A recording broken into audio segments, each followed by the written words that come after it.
যার পেছনে ঘুরে এরা সব চাঁদাবাজ আর ধান্দাবাজ। এই চাঁদাবাজ আর ধান্দাবাজি বাদ দিয়া একমাত্র তোমার কলিজার বন্ধু উলামায়ে কেরাম তাদের পেছনে সময় লাগাও। এই জাতিকে নিয়ে উলামায়ে কেরাম যেই পরিমাণ ভাবেন, এই ভাবনাটা কেউ ভাবে না। সবাই নিজের চেয়ার নিয়ে ভাবেন, দল নিয়ে ভাবেন, উলামায়ে কেরাম গোটা উম্মত নিয়ে ভাবেন, জাতি নিয়ে ভাবেন। বৈষম্য বিরোধী ছাত্র জনতার আন্দোলন অগ্রণী ভূমিকা পালন করেছেন নায়েবে আমিরুল মুজাহিদিন মুফতি সৈয়দ মোহাম্মদ ফাইজুল করিম। অস্বীকার যে করবে সে জমিনের নিকৃষ্ট তাজা মুনাফিক। শুধু তাই না, এর সাথে দেশের উলামায়ে কেরাম ছাত্র সব ময়দানে অবতীর্ণ হয়েছেন, প্রমাণ করে দিয়েছেন ছাত্র জনতা তোলাবা উলামা ময়দানে আসার দ্বারা বিজয়ের চাঁদ উদিত হয়েছিল। কথা ঠিক? এ উলামায়ে কেরাম এ জাতিকে ব্যবহার করে কোনো স্বার্থ চায় না, এ কারণে আন্দোলন করছেন। বলে নাই আমগো ক্ষমতায় বসাও, উপদেষ্টারা নেমে যাও বলছেন, কিন্তু বলছেন কি জুলুম করলে আবার আন্দোলন হবে। খুব সতর্ক সাবধান। এক সুন্দরী মেয়ে, কি সুন্দরী রূপসী চেহারা ওলি মেয়ে রাস্তা দিয়া যাচ্ছে, এক যুবক তাকে ইফটিজিং করতেছে। তো যুবতী মেয়েটা বলে, এই যুবক, তোর কি ক্ষতি করলাম, তুই আমাকে ডিস্টার্ব করো কেন? তুমি আমার ক্ষতি করো না, তুমি এত সুন্দরী কেন? এটাই তোমার কাল। হ্যাঁ, কিছু মানুষ চরমনায়ের বিরুদ্ধে কথা বলনেওয়ালা আছে না নাই? দাওয়াতের বিরুদ্ধে, তাবলীগের বিরুদ্ধে কথা বলনেওয়ালা আছে না নাই? কওমি মাদ্রাসার বিরুদ্ধে কথা বলনেওয়ালা আছে না নাই? কি সমস্যা চরমনায়? মানুষকে বিড়ি টানার বয়ান করে। চরমনাই ওয়ালারা, কওমি ওয়ালারা, তাবলীগ ওয়ালারা মানুষকে বেপরদায় চলার বয়ান দেয়, গাঞ্জা খাওয়ার বয়ান দেয়, মানুষের উপরে জুলুম করার বয়ান দেয়। তাহলে এর বিরোধিতা কেন? কয় চরমনাইয়ের ওয়াজে মাঠে ময়দানে এত মানুষ হয় কেন? কি দেখতে নারী চলন বাঁকা। হ্যাঁ, তবে মনে রাখো তাবিজ কিন্তু আল্লাহ দিয়া রাখছেন, কুল জা আল হক ওয়া যাহাকাল বাতিল।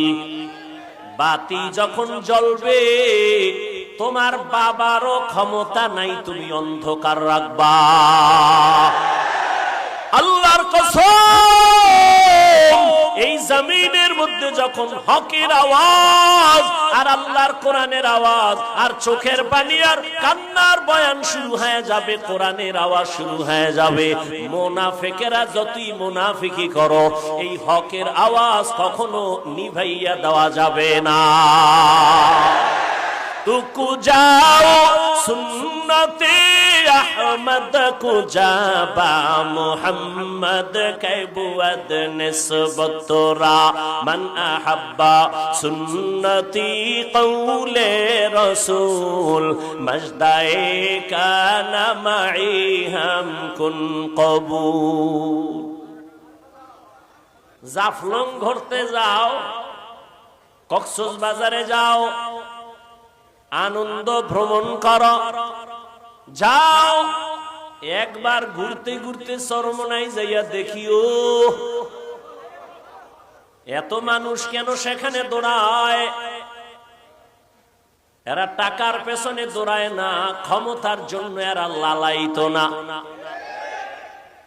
হ্যাঁ, ক্ষমতা যাব, কারণ ইসলামের চেয়ার যদি কোনো ধান্দাবাজার চান্দাবাজেরা দখল করতে চায় সেখানে কোনো মুমিন তাকাইয়া চুপ থাকার অধিকার না।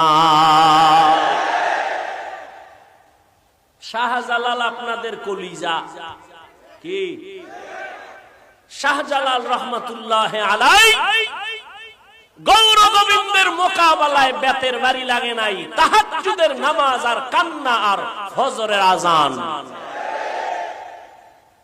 কি ভিডাভিডি করছে, খুনাখুনি, রক্তের বন্যা, হ্যাঁ প্রয়োজনে তুমি অস্ত্র ব্যবহার করবা, তবে আগে তোমার বডি থেকে পা পর্যন্ত তুমি মদিনার আদর্শ লাগায়া দাও।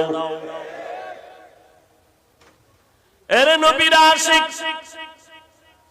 মানুষকে যদি ডাকো কল্যাণের পথে আসো, আল্লাহর কসম আমার মদিনাওয়ালা নবীর আদর্শ সারা কল্যাণ হবে না। নবীজির আদর্শ নিয়া বান্দা তুমি আগাও, কল্যাণ তোমার সামনে সুনিশ্চিত এসে যাবে, কোনো টেনশন নাই। কারণ এই দুনিয়ায় যত আদর্শওয়ালা দেখো, একটু যুবকেরা জবাব দাও, নবীজির আদর্শ থেকে দামি আদর্শ আছে কার? নাই। কেউ যদি বলতে পারো হে যুবক, শেখ মুজিবুর রহমান সাহেবের আদর্শ নবীর থেকে ভালো, তাহলে আমি হাফিজুর রহমান বললাম, আমি নবীরটা বাদ দিয়া শেখ সাহেবেরটা নিব। কেউ যদি বলতে পারো মদিনার নবীর আদর্শ থেকে জিয়াউর রহমান সাহেবের আদর্শ ভালো, আমি মদিনারটা বাদ দিয়া জিয়াউর রহমান সাহেবেরটা নিব, বলতে পারবানি? ওরে জিয়াউর রহমান কেন, শেখ মুজিব কেন? বর্তমানে তোমরা গণতন্ত্র লইয়া যে মরো, আব্রাহাম লিঙ্কনের গণতন্ত্র, এই আব্রাহাম লিঙ্কনের গণতন্ত্রের জন্য পাগল, কয় জীবন দিব গণতন্ত্র জিন্দা রাখার জন্য, মরে যাব, কয় মরলে কি হবে, কয় শহীদ। গণতন্ত্রের জন্য মরলে শহীদ? হ্যাঁ, ভালো করে বুঝো, এই গণতন্ত্র কি শান্তি দিতে পারছে? পারে নাই, বরং দলের মানুষের দলওয়ালারা মাইরা ফালায়। ঠিক নি? ওই যে বলছি চান্দাবাজ আর ধান্দাবাজ, স্বার্থে আঘাত লাগলেই দল থেকে নাম কাটে না, কল্লা কাটে। দুনিয়াতে আব্রাহাম লিঙ্কনের আদর্শ, মাও সেতুনের আদর্শ, লেনিনের আদর্শ, কালমার্সের আদর্শ, যত আদর্শ এক কথায় জবাব, দুনিয়ার সব আদর্শগুলো নাপাক, একমাত্র মদিনাওয়ালা নবীর আদর্শই পাক। দুনিয়ার মানুষের আদর্শ নাপাক কেন? কয় ভাত খাইয়া খায় মদ, দেমাগ ভালো, মদ পান কইরাই বউরে কয় মা, দেমাগ ঠিক আছে। মদ খাইয়েই কয় গোটা দেশের মালিক এখন আমি। বউ কয় ঘরে তো চাল নাই, এটা তো বোতলের দোষ। আর আমার নবীর পবিত্র আদর্শ কেন পাক? কয় আমার নবী নিজেই পাক। কেমন? আমার নবীর 63 বছর হায়াতে ভুলেও একটা মিথ্যা কথা বলেন নাই। কেমন মায়ার নবী আমার, রহমতের নবী, জীবনে কোনদিন কাউকে একটা গালি দেন নাই। রহমতের নবী হাজারো গালি শুনছেন, কোন গালির জবাবও নবী দেন নাই। আমার মায়ার নবী কেমন মায়ার আদর্শের নবী, জীবনে দুটো চোখ দিয়া তাকাইয়া গরম চোখে কাউকে দেখেন নাই।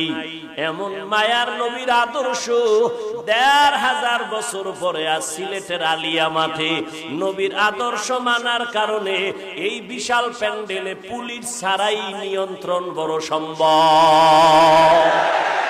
हकीकत से तू दुनिया बेखबर है, दुनिया की नुमाइश पर नजर है। नमी गुयम के अज दुनिया जुदा बाश बहार कारे।